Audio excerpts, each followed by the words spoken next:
जय श्री कृष्णा। प्रिय दर्शक बंधु, एक बार पुनः स्वागत है आप सभी मित्रों का आपके अपने चैनल दर्पण ज्ञान गागर यूट्यूब चैनल में।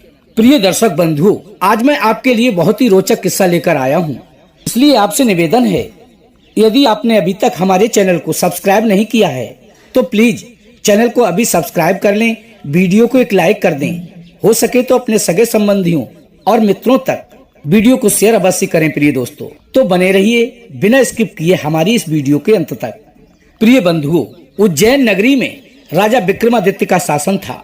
विक्रमादित्य राजा बड़े ही धर्मात्मा और सत्यवादी राजा थे। उनके राज्य में ना कोई गरीब था, ना कोई भूखा प्यासा।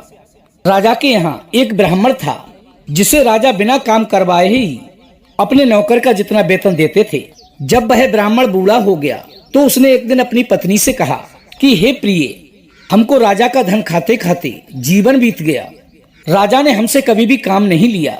राजा साहब हमें वेतन तो एक नौकर के बराबर देते हैं, परंतु कोई काम हमसे नहीं करवाते हैं। और हम ये चाहते हैं कि हम राजा के ऋण से उड़ हो जाएं, और उनके ऋण से उड़ तभी हो पाएंगे जब राजा हमसे कोई काम करवाएंगे।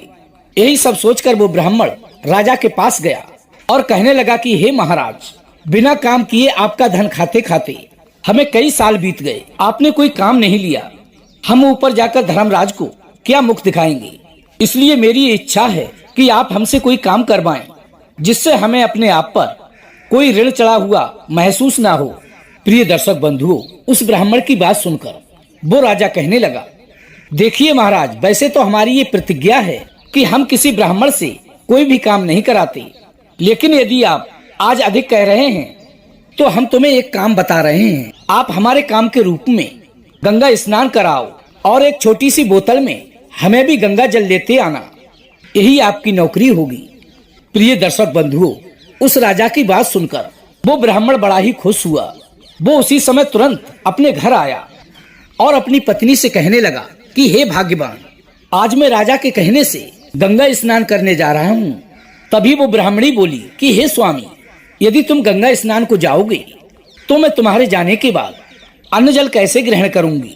आप तो इस बात को जानते ही हैं कि मैं आपके दर्शन किए बिना अन्न जल ग्रहण नहीं करती हूँ। तब वो ब्राह्मण कहता है, देखो, मैं अपनी एक प्रतिमा इस दीवार पर बनाए देता हूँ, तुम मेरी इस तस्वीर के दर्शन करके भोजन कर लिया करना। 2-4 दिन की ही तो बात है, फिर तो मैं आ ही जाऊंगा। इतना कहने के बाद वो ब्राह्मण देव गंगा स्नान को चल दिए और जाते जाते वे राजा से कहे गए कि मेरी पत्नी ब्राह्मणी घर पर अकेली है, तुम उसकी सुध लेते रहना।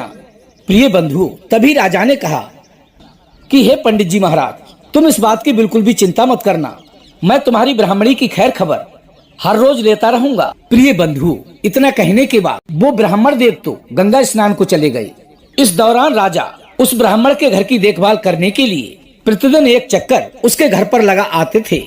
इस प्रकार धीरे धीरे कई दिन बीत गए, पर वो पंडित जी गंगा स्नान करके अभी तक वापस नहीं लौटे। एक दिन उन्हीं ब्राह्मण के पड़ोस में एक घर में आग लग गई। लोगों ने उस आग को बुझाने की बहुत कोशिश की, पर वो आग नहीं बुझ सकी और धीरे धीरे वो आग पंडित जी के घर तक पहुंच गई। उस समय वो ब्राह्मणी दीवार पर बनी पंडित जी की तस्वीर के अपने दोनों नेत्र बंद करके दर्शन कर रही थी, और उधर वो आग धीरे धीरे पंडित जी के पूरे घर में फैल गई। और जब उन ब्राह्मणी ने अपने घर में लगी आग को देखा तो वे अपने पति पंडित जी की तस्वीर को छाती देकर खड़ी हो गईं कि कहीं मेरे पति की तस्वीर न जल जाए। प्रिय बंधुओं, पर हुआ ये कि उस तस्वीर के साथ ही साथ वो ब्राह्मणी भी उसी आग में जलकर मर गईं। और जब इस बात की खबर राजा को मिली तो वो राजा भागता हुआ उस ब्राह्मणी के घर आया, और उस ब्राह्मणी को मरा देखकर उन्हें बड़ा दुख हुआ। अब वो अपने मन में सोचने लगे, जब वो ब्राह्मण गंगा स्नान करके वापस आएंगे और मुझसे पूछेंगे कि मेरी पत्नी कहाँ है, तो मैं उनको क्या जवाब दूंगा। प्रिय बंधुओं, वो राजा इसी सोच में बैठे थे कि इतने में गंगा स्नान करके वो ब्राह्मण देव वापस लौट आए। तभी घर जाकर उसने देखा कि आग में जलकर उसकी पत्नी ब्राह्मणी मर चुकी है। तो वे बहुत क्रोधित हो उठे और राजा से कहने लगे कि हे महाराज, गंगा स्नान को जाते समय मैंने आपसे स्पष्ट शब्दों में कह दिया था कि मेरी पत्नी की खैर खबर लेते रहना, लेकिन तुमने मेरी पत्नी की खबर नहीं ली, इसलिए वो आज आग में जलकर मर गई। अब मैं तुम्हें श्राप अवश्य दूंगा। प्रिय मित्रों, उन ब्राह्मण देव को क्रोधित देखकर वो राजा कहने लगा कि हे ब्राह्मण देव, इसमें मेरा कोई भी दोष नहीं है। मैंने आपकी पत्नी की खबर ली, लेकिन तुम्हारी ब्राह्मणी तुम्हारी दीवार पर बनी हुई तस्वीर को बचाने के लिए घर से बाहर ही नहीं निकली, इसलिए वो जलकर मर गई। जो होना था वो तो हो गया। आप अपने क्रोध को शांत कीजिए। मैं तुम्हारी पत्नी को जीवित करने का प्रबंध करता हूँ, इसलिए आपसे निवेदन है, हमें 1 माह का समय दीजिए। प्रिय बंधु, इतना कहकर उस राजा ने ब्राह्मणी की लाश को तेल में रखवा दिया और कहा कि आप 1 महीने का इंतजार करें। प्रिय दर्शक बंधु, राजा वीर विक्रमादित्य अपना राजपाट मंत्री को सौंपकर अमृत की तलाश में चल दिया। चलते चलते कई दिनों के बाद एक गांव में पहुंचा। उस गांव में एक घर के आगे एक चबूतरा बना हुआ था। उस चबूतरे को देखकर विश्राम करने के लिए वो राजा उस चबूतरे पर बैठ गया। जिस घर के आगे वो चबूतरा था, उस घर में एक बूढ़ी माँ और उसकी पुत्रवधू रहा करती थी। उन बूढ़ी माँ का बेटा काफी समय पहले परदेश में काम करने के लिए चला गया था, लेकिन जब से गया तब से वो घर लौटकर वापस नहीं आया। उस बूढ़ी माँ का बेटा बिल्कुल देखने में राजा वीर विक्रमादित्य की तरह दिखता था। राजा को द्वार पर बैठा देख उस बूढ़ी माँ की पुत्रवधू राजा विक्रमादित्य को अपना पति समझ बैठी। तभी उसने अपनी सास से कहा कि हे माँ जी, द्वार पर बैठा व्यक्ति ऐसा लगता है जैसे कि मेरे पति हों। ये बात सुनकर वो बुढ़िया भी दौड़कर द्वार पर आई और राजा को अपना बेटा समझकर उससे लिपटकर रोने लगी और कहने लगी कि हे बेटा, तू इतने दिनों से कहाँ था? तुझे याद करते करते मैं तो बूढ़ी हो गई और बहू भी दिन रात तेरे बारे में सोचकर व्याकुल रहती थी, पर तूने आज तक हमारी खबर सुध नहीं ली। उन सास और बहू की बातें सुनकर अब तो वो राजा चक्कर में पड़ गए कि ये कौन सी नई मुसीबत मेरे सिर पर आन पड़ी। मैं तो अमृत की तलाश में निकला था, पर यहाँ पहुंचकर तो मैं घोर समस्या में फंस गया। तभी धैर्य रखते हुए राजा ने उन्हें समझाया कि मैं तुम्हारा बेटा नहीं हूँ, तुम्हें भ्रम हो गया है, तुम्हारा बेटा कोई और है। तुम अपने बेटे का पूरा हाल मुझे बताओ, मैं तुम्हारे बेटे को खोज कर लाऊंगा। तभी वो बुढ़िया कहने लगी कि हे बेटा, मेरा बेटा 12 वर्ष की उम्र में अपना विवाह करके और अपनी पत्नी को यहाँ छोड़कर घर से चला गया था। आज 20 वर्ष हो गए। उसकी बहू उसकी फिक्र में सूख कर कांटा हो गई है, लेकिन वो अभी तक लौटकर वापस नहीं आया। तभी वे राजा कहने लगे कि तुम्हारा बेटा किस देश में रहता है, तुम्हें उसका कुछ अता पता मालूम है? तभी जवाब दिया कि हे महाराज, दक्षिण देश में एक वीरसेन नाम का राजा सुना है, जो 1.25 मन सोना रोज गरीबों को दान करता है। उसी राजा के पास मेरा बेटा नौकरी करता है। दुर्जन उसका नाम है, दुर्जन उसका नाम है। प्रिय दर्शक बंधु, राजा विक्रमाजीत उस बूढ़ी माँ और उसकी पुत्र वधू को दिलासा देकर वहाँ से आगे की ओर चल दिए और उनसे कहकर गए कि अतिशीघ्र तुम्हारा बेटा तुम्हारे पास आ जाएगा, तुम बिल्कुल भी चिंता ना करो। थोड़ा आगे जाकर राजा वीर विक्रमाजीत ने अपने गुप्त वीरों को याद किया और वो उनकी सहायता से वो अतिशीघ्र राजा वीरसेन के राज्य में पहुंच गए। वहां पहुंचकर राजा के द्वारपालों से कहा कि वो दुर्जन नाम के एक व्यक्ति को बुला दें, जो कि राजा का सेवक है। मैं उनके गांव से आया हूं, मेरा नाम विक्रम है। प्रिय दर्शक बंधुओं, द्वारपालों ने जाकर जब ये खबर दुर्जन को दी तो दुर्जन फौरन भागता हुआ द्वार पर आ पहुंचा और विक्रम को अपने कक्ष में बुलाकर ले गया और उसकी खूब खातिरदारी की। तभी विक्रम ने बताया कि हे भाई दुर्जन, जब से तुम अपने घर से चले आए हो तब से तुमने जाकर अपने घर वालों को सूरत तक नहीं दिखाई है। तुम्हारी माँ और पत्नी का रो रो कर बुरा हाल है। आप उन्हें जाकर के जैसे भी हो अपनी सूरत दिखाइए। प्रिय बंधुओं, तभी दुर्जन कहता है कि हे मित्र, मैं तुम्हें क्या बताऊं, राजा साहब मुझे यहाँ से जाने ही नहीं देते। ना तो वो मुझे छुट्टी देते हैं और ना ही मेरा इस्तीफा स्वीकार करते हैं। ऐसी स्थिति में मैं क्या करूं? तभी विक्रम कहने लगे, कोई बात नहीं, तुम राजा से कहना कि मैं घर जा रहा हूं, मेरे बदले मेरे स्थान पर आज से मेरा भाई काम करेगा। प्रिय बंधुओं, दुर्जन ने वैसा ही किया जैसा कि विक्रम ने बताया था। राजा को जाकर सारी बातें बताई कि गांव से मेरा भाई आया है, मेरी पत्नी और मेरी माँ की तबीयत खराब है, मेरे स्थान पर मेरा भाई तुम्हारे यहाँ काम करेगा। 1 माह के बाद मैं तुम्हारे पास वापस आ जाऊंगा। प्रिय बंधुओं, राजा ने उसकी मांग स्वीकार कर ली और उसे घर जाने की आज्ञा दे दी। दुर्जन की जगह पर विक्रम काम करने लगा। वो रोजाना राजा के पलंग का पहरा देता था। प्रिय बंधुओं, दुनिया में अच्छे लोगों की भी कमी नहीं है, जो दूसरों का दुख दूर करने के लिए अपनी जान की बाजी लगा देते हैं। राजा विक्रमाजीत स्वयं एक राजा होकर भी दूसरे के स्थान पर नौकरी कर रहा है। अब मैं तुम्हें राजा वीरसेन के हाल बताता हूँ। राजा वीरसेन हर रोज आधी रात के समय नगर से बाहर एक देवी के मंदिर में जाता था। वहाँ खौलता हुआ एक तेल का कढ़ा रखा था और वे देवी माँ राजा वीरसेन को पकड़कर उस खौलते हुए कढ़ा में डाल देती थी। वीरसेन जब उसमें भुन जाता था तो वो उसे निकाल कर खा जाती थी और उसके बाद उसकी हड्डियों को इकट्ठा करके उन पर अमृत का छिड़काव करके उसे पुनः जीवित कर देती थी और उसके बाद 1.25 मन सोना देकर उसे वापस विदा कर दिया करती थी।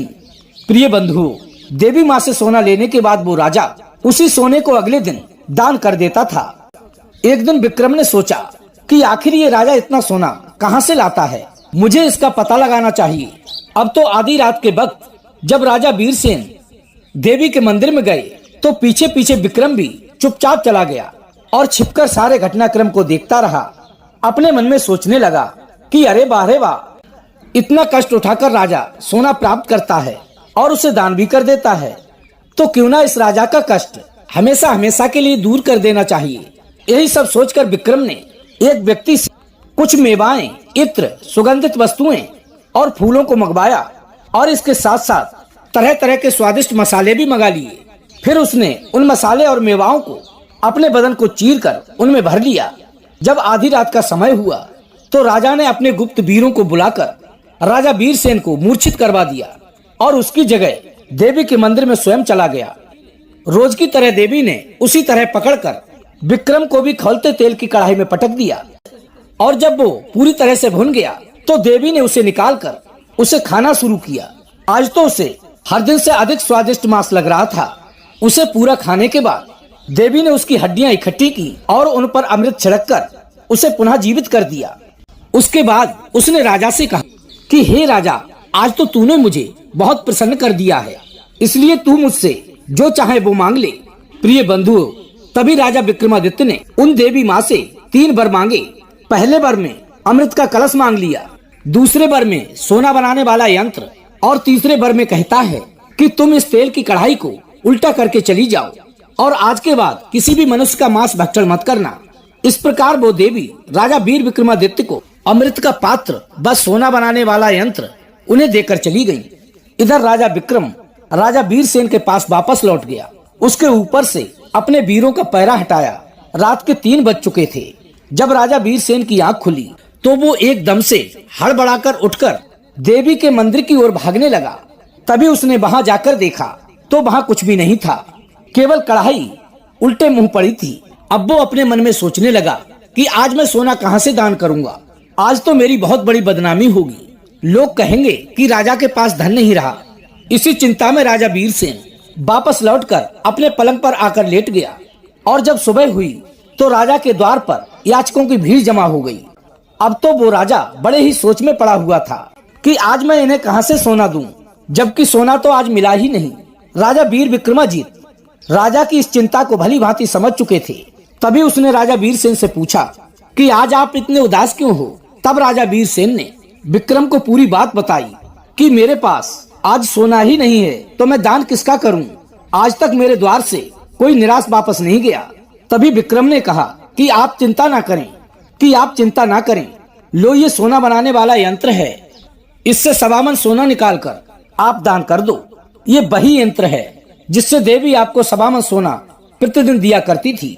प्रिय दर्शक बंधुओं, वो यंत्र विक्रम के हाथ में देखकर राजा आश्चर्यचकित रह गया कि देवी का ये यंत्र तुम्हारे पास कैसे आया। तब विक्रम ने उन्हें पूरी कहानी सुनाई कि मैंने इस प्रकार देवी से उसका यंत्र मांग लिया और साथ में अमृत का कलश भी। राजा वीरसेन बड़े ही विस्मय में थे कि जो काम आज तक मैं नहीं कर सका वो हमारे एक तुच्छ नौकर ने कर दिया। राजा वीरसेन को कुछ संदेह हुआ कि ये काम कोई साधारण मनुष्य नहीं कर सकता। राजा वीरसेन कहने लगे, तुम सच सच बताओ कि तुम कौन हो। तब विक्रम ने अपना असली परिचय दिया कि वो उज्जैनी का राजा विक्रमादित्य है। एक ब्राह्मणी को जीवित करने के लिए अमृत लेने आया हूँ। आपका नौकर बनकर मेरे दोनों काम बन गए, आपको सोना मिल गया और मुझे अमृत। प्रिय दर्शक बंधुओं, विक्रमादित्य का नाम सुनकर राजा वीरसेन राजा विक्रमादित्य के पैरों में गिर पड़े और उन्हें बार बार धन्यवाद दिया कि आपने सदा सदा के लिए मेरा कष्ट दूर कर दिया। आपका जैसा नाम सुना था आप तो वैसे ही हैं। प्रिय दर्शक बंधुओं, इस प्रकार विदा लेकर राजा विक्रमादित्य वहां से चले आए और उस ब्राह्मणी के ऊपर अमृत छिड़ककर उसे पुनः जीवित किया। अब तो वो पहले से अधिक सुंदर और जवान हो गई। सुंदर और जवान स्त्री को पाकर वो ब्राह्मण देव बड़े ही प्रसन्न हुए।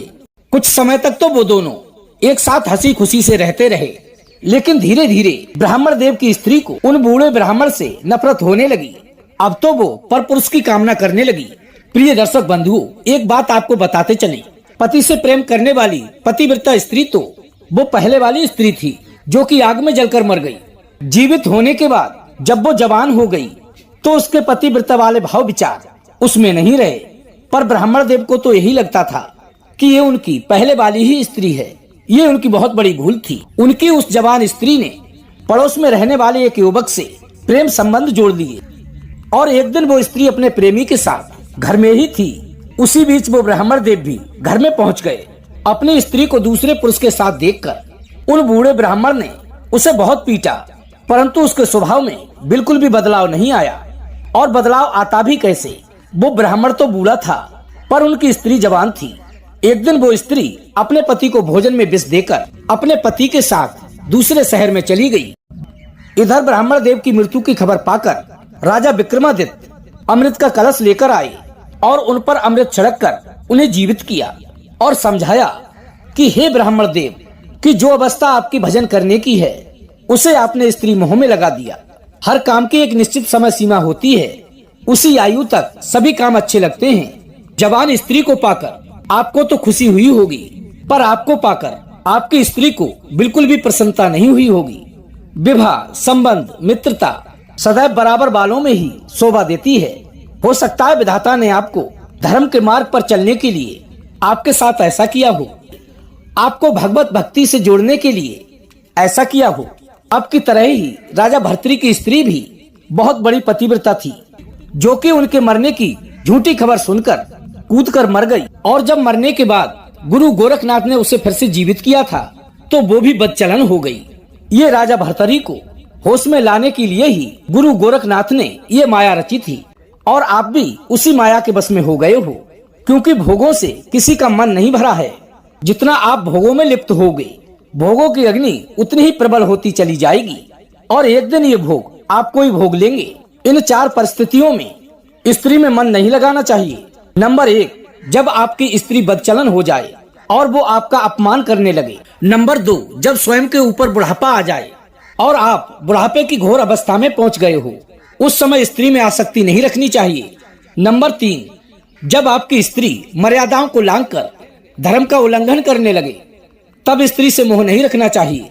प्रिय बंधु, नंबर 4, जब आप और आपकी स्त्री में मेल ना हो, अर्थात स्त्री बेमेल हो, वो आपसे पद में, कुल में, धन में, आयु में अधिक हो, जिसे देखकर आप सिर्फ ललचा सकते हैं, वो आपको प्राप्त नहीं हो सकती हो। इस परिस्थिति में कभी भी स्त्रियों से मोह नहीं करना चाहिए, अन्यथा आपके साथ भी वैसा ही होगा जैसा कि उस ब्राह्मण के साथ हुआ था। प्रिय बंधुओं, इस प्रकार विक्रमादित्य की बात मानकर उन ब्राह्मण देव ने अपना शेष जीवन भगवत भजन में लीन करने के लिए जंगल की ओर चले गए। प्रिय दर्शक बंधुओं, ये कहानी आपको कैसी लगी? यदि अच्छी लगी हो तो वीडियो को लाइक कर देना, चैनल को सब्सक्राइब कर लेना, हो सके तो अपने सगे संबंधियों और मित्रों तक वीडियो को शेयर अवश्य करना प्रिय दोस्तों। और कमेंट के माध्यम से आप हमें अवगत अवश्य कराना कि हमारी कहानी आपको कैसी लगी। कल फिर मिलेंगे इसी प्रकार की ज्ञानवर्धक चर्चा के साथ। इसी के साथ प्रिय दोस्तों, राधे राधे, जय श्री कृष्णा।